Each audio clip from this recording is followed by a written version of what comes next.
మీకు ఫ్రీగా సినిమాలు దొరికే టెలిగ్రామ్ గ్రూప్ ఉందా? మీకు ఇష్టమైన సినిమా రిలీజ్ అయ్యే రోజు సాయంత్రంకి డౌన్లోడ్ లింక్ వచ్చేస్తుందా? ఇలా ఫ్రీగా వస్తున్న సినిమాల వెనక ఉన్న భారీ మాఫియా గురించి మీకు ఎంత తెలుసు? ఇది 100 కోట్ల బిజినెస్. ఎలా అవుతుంది, ఎవరు చేస్తారు, ఎంత డబ్బు వస్తుంది? ఈ వీడియోలో A to Z అంత క్లోజ్గా చెప్తాను. ముందు లేకపోతే సబ్స్క్రైబ్ చేయండి, ఎందుకంటే ఇది నిజంగా రేర్ కంటెంట్. పైరసీ అంటే ఇప్పుడు మనకు టోరెంట్స్, టెలిగ్రామ్ గ్రూప్స్, కానీ అసలు పైరసీ స్టార్ట్ అయింది 90sలోనే VHS క్యాసెట్లతో. అంటే పెద్ద పెద్ద టేప్లో ఉండేవి. అప్పుడు ఇంటర్నెట్ లేదు, OTT లేదు. వీడియో పార్లర్లో థియేటర్లో వచ్చి సినిమా టేప్ చేసి ఇల్లీగల్గా కాపీస్ అమ్మేవాళ్ళు. తర్వాత CD, DVD కాలం వచ్చింది. గుజరాత్, బెంగళూరు, హైదరాబాద్ లాంటి నగరాల్లో ఈ పైరసీ పెద్ద మాఫీకి నడిచింది.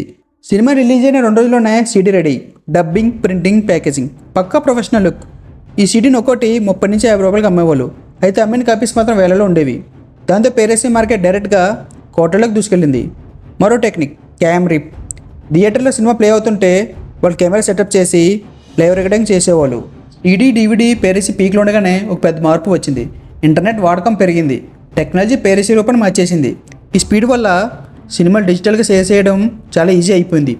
ఈ స్పీడ్కి టోరెంట్స్ వచ్చి అగ్నికి పెట్రోల్ పోసినట్టు అయింది. 2004 తర్వాత పైరెట్ బే, కిక్కెస్ టోరెంట్స్ లాంటి సైట్లు బాగా పాపులర్ అయ్యాయి. వాటిలో ఎవరో సినిమా రిప్ చేసి అప్లోడ్ చేస్తారు, మనం డౌన్లోడ్ చేసుకుంటాం ఫ్రీగా. డీసెంట్రలైజ్డ్ కాబట్టి ఒక సైట్ బ్లాక్ చేస్తే ఇంకో సైట్ నిమిషాల్లో పుట్టుకొచ్చాయి. CD లాగా కొచ్చలేదు, అయితే డబ్బు మాత్రం లక్షల్లో. యాడ్స్, రీడైరెక్ట్స్, ఫేక్ డౌన్లోడ్స్ ద్వారా మాఫీ దుమ్ము రేపింది. ఒకే సినిమా క్యామ్ రిప్, DVD రిప్, HD రిప్ అంటూ వేరువేరు క్వాలిటీలుగా రిలీజ్ చేసేవాళ్ళు. ఇక్కడ నుండే పైరసీ లోకల్ నుండి గ్లోబల్కి మారింది. ఇంటర్నెట్లో సినిమాలు ఉచితంగా దొరుకుతాయి అంటే వాళ్ళు డబ్బు ఎలా సంపాదిస్తారు? ఇక్కడే స్టార్ట్ అవుతుంది అసలు గేమ్. అప్లోడర్స్ సినిమాని up to box, mega, rapid getter లాంటి సైట్లో పెడతారు. మీరు డౌన్లోడ్ చేస్తే వాళ్ళకి per 1000 డౌన్లోడ్స్కి $5 to $50 వరకు వస్తాయి. ఒక హిట్ మూవీకి 1 లక్ష డౌన్లోడ్స్ అంటే 80,000 నుంచి 2.5 లక్షల రూపాయలు సంపాదిస్తారు. సెకండ్ ఇన్కమ్ ప్రాసెస్లో డైరెక్ట్ లింక్ ఎవరు? ముందు యాడ్ ఫ్లై, షార్ట్ ఇలాంటి షార్ట్నర్స్లో పెడతారు. మీరు క్లిక్ చేస్తే వెంటనే చిన్న యాడ్ వస్తుంది. అందులో per క్లిక్తో వాళ్ళకి ₹10 నుంచి ₹3 వరకు వస్తుంది. థర్డ్ ఇన్కమ్ ప్రాసెస్లో కామన్ యూజర్స్కి డౌన్లోడ్ స్పీడ్ లిమిట్ చేస్తారు. అదే ప్రీమియం యూజర్స్కి అయితే అన్లిమిటెడ్ స్పీడ్ అన్లాక్ చేస్తారు. ప్రీమియం కొనుగోలు చేస్తే అప్లోడ్కి 10 to 20% కమిషన్ వస్తుంది. అంటే డౌన్లోడ్ కోసం మనం ప్రీమియం అకౌంట్ పర్చేస్ చేస్తే వాళ్ళకే లాభం. టెలిగ్రామ్ వాళ్ళకి ఫోర్త్ ఇన్కమ్ ప్రాసెస్. టెలిగ్రామ్ ఇప్పుడు పెద్ద పైరసీ మార్కెట్. 10 లక్షల మందితో ఉన్న గ్రూప్స్లో betting apps, OTT clones, VPN brands sponsor చేస్తాయి. ఇందులో అప్లోడర్స్కి 10,000 నుంచి 1 lakh మంత్లీ ఇన్కమ్ వస్తుంది. పైరసీ బిజినెస్ పెద్ద అవుతున్న విషయం గవర్నమెంట్కి, ఫిల్మ్ ఇండస్ట్రీకి చాలా తొందరగానే అర్థమైంది. కానీ దాన్ని ఆపడం అంత ఈజీ కాదు, ఎందుకంటే ఇది ఫిజికల్గా కాదు, డిజిటల్ మాఫియా. 2011 తర్వాత ద పైరెట్ బే, కిక్కెస్ టోరెంట్స్ లాంటి పెద్ద సైట్లు బ్లాక్ చేశారు. ఇవి బ్లాక్ అయిన వెంటనే కొత్త మేరో సైట్లు వచ్చాయి. అంటే ఈ మాఫియాకి ప్రాక్సీలు రెడీగా ఉంటాయి. ఇండియాలో మొదటి పెద్ద కేసు తమిళ్ రాకర్స్.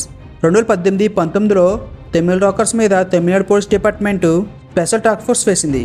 వాళ్ళు hosting servers, domain logs trace చేసి కీ మెంబర్స్ని అరెస్ట్ చేశారు. కానీ వాళ్ళు జైలు నుంచి వచ్చిన తర్వాత ఐసమిని, తమిళంవి లాంటి పేర్లతో మళ్ళీ బిజినెస్ స్టార్ట్ చేశారు. ఇది ఎండ్ లేని కంటిన్యూస్ వార్. 2020 తర్వాత టెలిగ్రామ్ పైరసీకి ఎపిసెంటర్ అయింది. మూవీస్, వెబ్ సిరీస్, యానిమీ అన్ని టెలిగ్రామ్ గ్రూప్లో ఎర్లీ యాక్సెస్ వస్తున్నాయి. తెలంగాణ, ఢిల్లీ పోలీసులు Telegram IDs, UPI logs trace చేసి అరెస్ట్ చేశారు. వేల గ్రూప్స్ని క్లోజ్ చేశారు.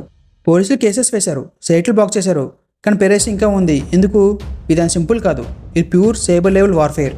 క్యాచ్ చేయడం అసాధ్యం, ఎందుకంటే పైరసీ మాఫియా నార్మల్ ఇంటర్నెట్ వాడరు. VPNs, proxy servers, third network use చేసి IP అడ్రస్ని కనిపెట్టడం అసాధ్యం చేస్తారు. వాళ్ళకి వచ్చే పేమెంట్స్ కూడా డైరెక్ట్ కాదు. బిట్కాయిన్, మొనెరో లాంటి క్రిప్టో ద్వారా అనోనిమస్గా డబ్బులు వస్తాయి. డొమైన్స్ చేంజ్ చేస్తూనే ఉంటారు. లైక్ తమిళ రికార్డ్స్ బ్లాక్ అయిందా, వెంటనే ఐసమిని పోయిందా, మూవీస్ అడ్డ పోయిందా, కుట్టి మూవీస్. డొమైన్స్ బ్లాక్ చేస్తే వాళ్ళకి ఆల్రెడీ నెక్స్ట్ డొమైన్ ప్లాన్ రెడీగా ఉంటుంది. ఇండియాలోని సైబర్లెస్ చాలా ఓల్డ్. హోస్టింగ్ సర్వర్లు US, నెదర్లాండ్స్, రష్యా లాంటి దేశాల్లో ఉంటాయి. అక్కడ గవర్నమెంట్ అండ్ పోలీసులు అంత ఈజీగా సహకరించరు. అంతేకాదు, ఒక అరెస్ట్ చేసిన బ్యాకప్ వెంటనే సిస్టమ్ని రీలాంచ్ చేస్తుంది.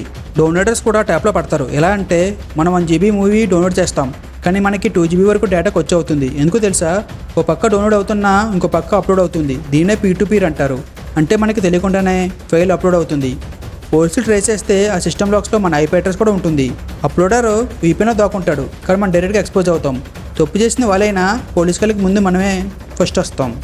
ఒక మూవీని ఫ్రీగా డౌన్లోడ్ చేయడం మనకు చిన్న విషయం అనిపించవచ్చు, కానీ దానివల్ల జరుగుతున్న నష్టం చాలా ఎక్కువ. ఒక సినిమా తీయడానికి తక్కువ అంటే 5 కోట్లకు వచ్చి అవుతుంది. పైరసీ వల్ల రిలీజ్ డే నుంచే ఇన్కమ్ తగ్గిపోతుంది. చిన్న సినిమాలు అయితే ఫస్ట్ డేనే ఒక హిస్టరీ అవుతుంది. ఒక మూవీ వెనక 200 నుంచి 300 వరకు technicians, writers, editors, stunt crew ఉంటారు. పైరసీ వల్ల ప్రొడ్యూసర్స్కు లాసెస్ వస్తే వాళ్ళకి నెక్స్ట్ ప్రాజెక్ట్ దొరకదు. టాలెంట్ ఉన్నా సర్వే కావడం కష్టం. అబ్బా లింక్ వచ్చేసింది, థియేటర్కి ఎందుకు వెళ్ళాలి అనుకుంటాం. దాంతో థియేటర్స్ క్లోజ్ అవుతున్నాయి. ఈ ఎఫెక్ట్ మనం క్లియర్గా స్మార్ట్ ఫోన్స్లో చూడొచ్చు.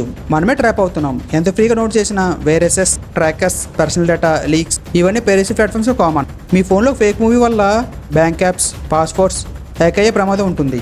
ఇండియన్ లా ప్రకారం ఒక టోరెంట్ ఫైల్ డౌన్లోడ్ చేసిన 10,000 నుంచి 2 లక్షల వరకు జరిమానా పడవచ్చు. అది సరిపోకపోతే 3 శాతం వరకు జైలు శిక్ష కూడా ఉంటుంది.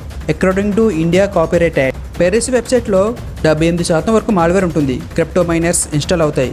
మీ CPU బ్యాటరీ డ్రైన్ అవుతుంది. ఫోన్లో యాక్చువల్ ప్రాబ్లం ఏంటంటే మీరు మొబైల్ యూజ్ చేస్తూనే కానీ అందులోని పైరేటెడ్ ఫైల్ వల్ల ఫోన్ ఒకసారిగా రీస్టార్ట్ అవుతుంది. అంటే బ్యాక్గ్రౌండ్లో వైరస్ రన్ అవుతుంది. అది సిస్టమ్ లెవెల్ వరకు బ్లోట్వేర్లో స్ప్రెడ్ అవుతుంది. మీ contacts, gallery, messages, bank apps అన్నీ యాక్సెస్ చేస్తుంది.